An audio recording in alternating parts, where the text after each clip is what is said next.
3 years ago, I started avoiding my best friend. I removed her from my life as best as I could. Even though back then she meant the world to me. I started avoiding her out of fear, a fear that her uncle put into me. I thought I'd be safe this way, and that she'd be safe. But now we're in the biggest mess you could ever imagine. She's changed into something that could destroy all of our lives, and I think it might be my fault. Oh my god, your room hasn't changed a bit. Lona L. nervously laughed as she headed into my bedroom.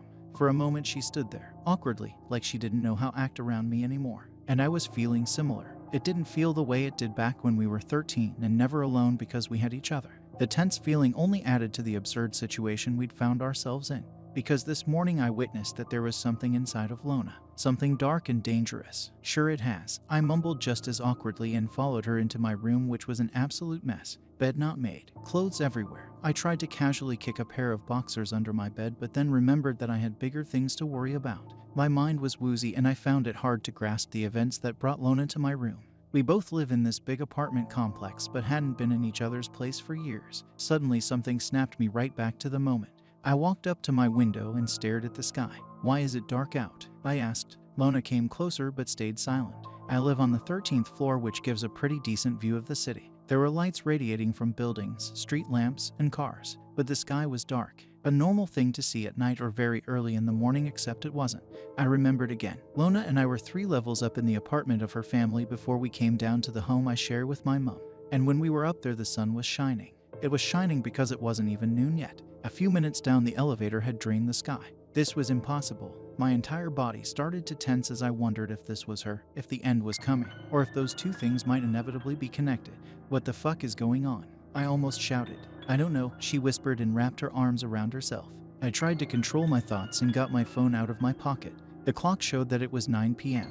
and I had a bunch of texts from friends that I was supposed to meet at the gym this morning. Lona, I showed her the screen of my phone. I didn't know if I could trust her. She scared me, but I'd still brought her home with me. Why? For a reason I wasn't sure I was ready to admit to myself. She bit her lip, as she always used to when she was nervous. "Noah," I sighed. I couldn't even believe what I was about to ask because this whole mess was so absurd. Did something happen in the past 12 hours or so that I somehow don't remember? Maybe, she replied after a little while. I'm not sure. I stared at her, trying to somehow read her, but it was impossible. I really don't know. I don't understand any of this either, I swear. Her voice slightly broke at the end.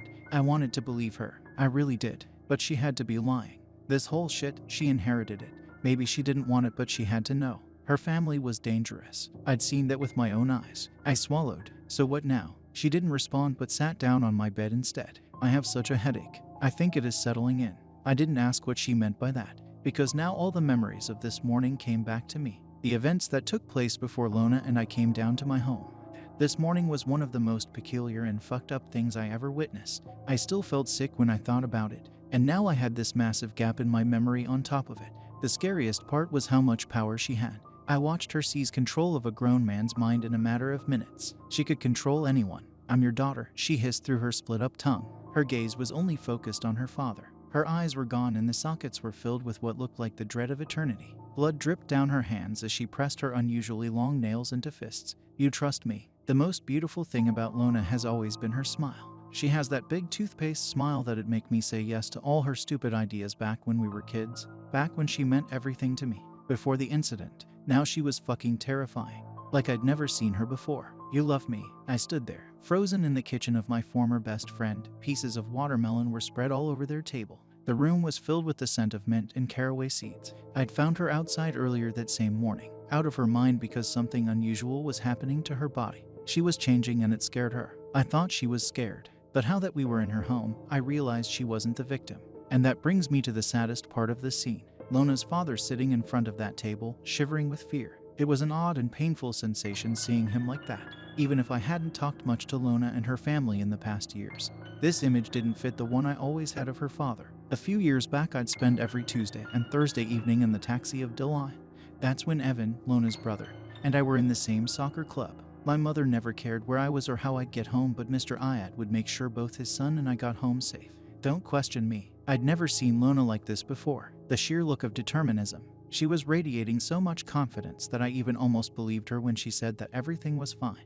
But it wasn't. Of course, it wasn't. I'd seen her outside on the playground earlier that morning, completely spaced out as if her soul had moved to a different world. She seemed scared and vulnerable, which is why I offered to bring her home.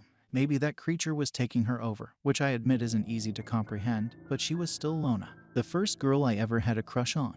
But now that we were in her home, with her father, she let this dark side take over entirely. I can't say if she was losing control or gaining it. "You are fine." Her father never looked as weak as he did at that moment, and the longer she spoke, the calmer he seemed. His body was both relaxed and tense at the same time. The expression of anger that he had when we came in was slowly morphing into a smile. But at the same time, a tear rolled down his cheek. It was her. I never knew how frightening calmness could be. The total lack of reaction. She was controlling him, brainwashing him, making him stop feeling things. Or at least that's what it looked like on the outside. And I had to make sure the same wouldn't happen to me. I stood there in shock watching this scene that felt entirely absurd until Mr. Ayat suddenly got up and started cleaning the kitchen.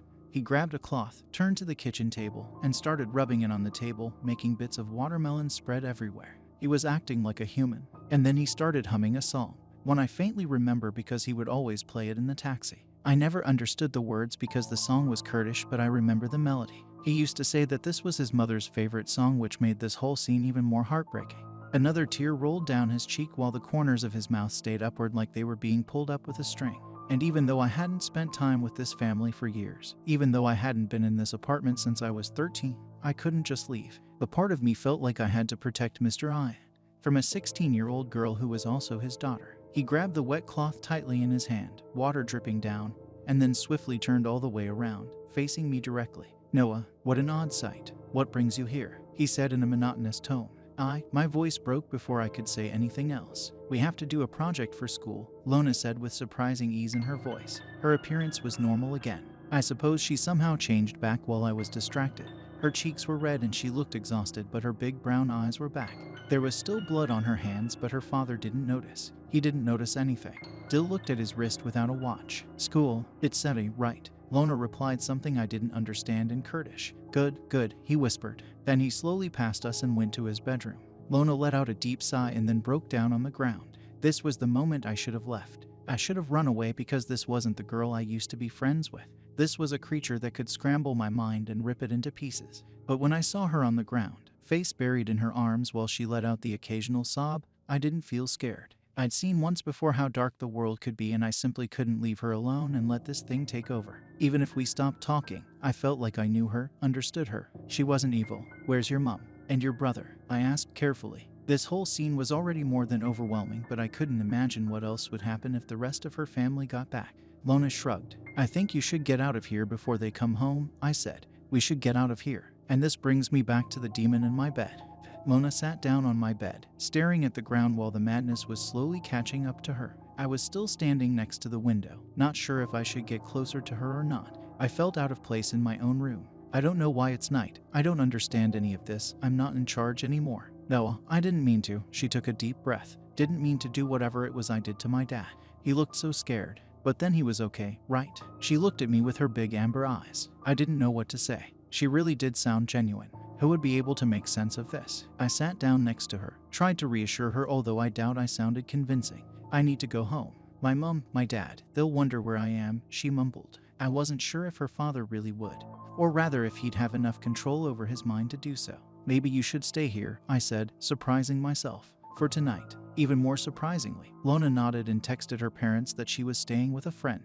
I doubt she mentioned me though.